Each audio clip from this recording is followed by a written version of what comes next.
So, I've got a riddle for you.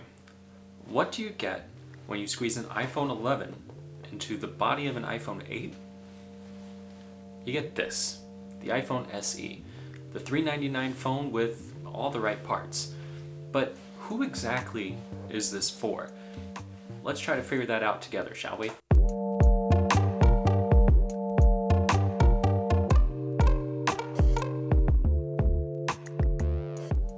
Hi, I'm Tim Hernandez. Welcome to my channel. Here we're going to talk about travel, minimalism, and the tech that holds my life together. I'll have a new video out each week, so if you like what you see, be sure to like this video, subscribe, and hit that bell icon to receive notifications so we can grow together. But for now, let's talk about this, the iPhone SE. So last week, Apple surprised literally tens of people when they announced a new budget iPhone. Now, we knew this would be coming for a while, but what we didn't know was just how powerful this thing would be, or even just how cheap. So let's get to the basics. The iPhone SE comes in three colors: black, white, and product red. All of the devices have a black faceplate, which gives the red and white variants this two-tone look, which I really like. Inside, you're getting Apple's A13 Bionic chip, which is the same chip that's found in the iPhone 11 and 11 Pro models. This is important because it means this phone is no slouch. In Geekbench tests, the iPhone SE scored right on par with my iPhone 11. Now that performance will translate into the iPhone SE getting 2, 3, 4, hell, even maybe 5 years of support, which makes that $399 starting price a great value. A few upgrades from the iPhone 8 include Wi-Fi 6, gigabit class LTE speeds, and express cards with power reserve. This way, you can use your transit stored value cards even when your phone is out of juice. On the topic of being out of juice, the iPhone SE has about the same battery life as the iPhone 8. Through my one day of the week that I put on pants and head out into the world to get essentials for the home, the battery was still at about 50% when it was time to sit on the couch and start binging a new Netflix series. The iPhone SE supports wireless charging like its bigger siblings and is fast charge capable, but it doesn't come with a fast charger and cable in the box. You're still getting the same slow 5-watt charger, unlike the iPhone 11 and 11 Pro. Although the iPhone SE has the same camera as the 8 before it, it's able to do some new magic tricks like Smart HDR and portrait mode thanks to the A13 Bionic chipset. While the portrait mode only works on people, since it doesn't have that second lens for the added benefit of depth of field detection, it does a great job of separating the subject from the background. It's not perfect, but it's really, really good. In good light, the camera punches way above its class. In low light, well, just don't take pictures in low light. There's no night mode, and the sensor struggles to get enough light to make the photos really usable outside of sending quick picture messages to friends. There's also new optical zoom, just a digital zoom up to 3 times. When it comes to video, the iPhone SE does a great job of capturing an accurate representation of what's in front of it.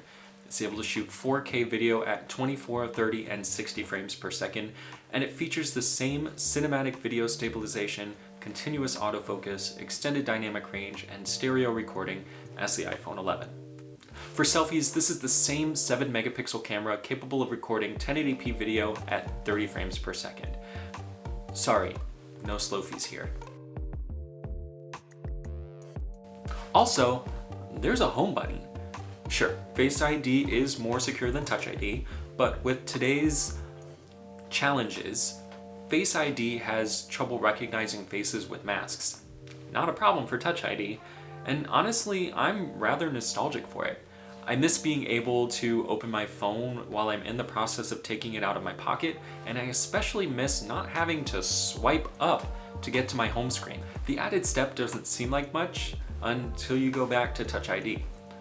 To be honest, during this global event, I'm probably going to use the iPhone SE as my daily driver just because it has a Touch ID sensor. Then there's the display. Since part of the reason why the iPhone SE is so cheap is that it uses a lot of the same parts as the iPhone 8, the display is the same 4.7-inch 1334 by 750 pixel LCD display. Now, that's not saying it's a bad screen at all. In fact, all of the displays on Apple's phones since the iPhone 4 have been great. Just don't go expecting the amazing quality of the OLED displays on the iPhone 11 Pro. Videos and photos look fine, and text is still sharp, you just won't get the same deep blacks as the OLEDs. One thing missing from the iPhone SE screen versus the iPhone 8 is 3D Touch, which really isn't a surprise since it was taken away with the iPhone XR and the 11, but what you do get instead is haptic touch, or long press. Apple mercifully put 64 gigabytes of storage into this phone, but the $50 to double the storage on the device is such a good deal, I recommend people take the upgrade if they're able to afford it. So, who is this phone for? The iPhone SE truly is a game changer for the iPhone and for Apple. The low point of entry will probably sway some people on Android who want an iPhone but were turned off by the price. And the biggest group who will most likely purchase the iPhone SE are those who have an older iPhone. The 6, 7, or 8 series phones who don't like the giant displays of the 11 and 11 Pro, need a new phone that isn't as expensive, and still has the same power and most of the same features as the bigger phones. Hell, I'd even say there's an argument to be had for upgrading from the iPhone XR. The most important thing to remember about the iPhone SE is that this makes the advanced features of the iPhone 11 and 11 Pro more accessible, which will inevitably make other manufacturers step up their mid-range and low-end phone game, and that will spark innovation in the mobile space, and I'm really excited to see what's to come. Hey guys, thanks for checking out this first look at the iPhone SE. If you have any questions about this video, like if I'm wearing pants right now, don't forget to leave a comment down below. Also, don't forget to subscribe, leave a like, and click on that notification icon so that you can be alerted when I post a new video. See you next time.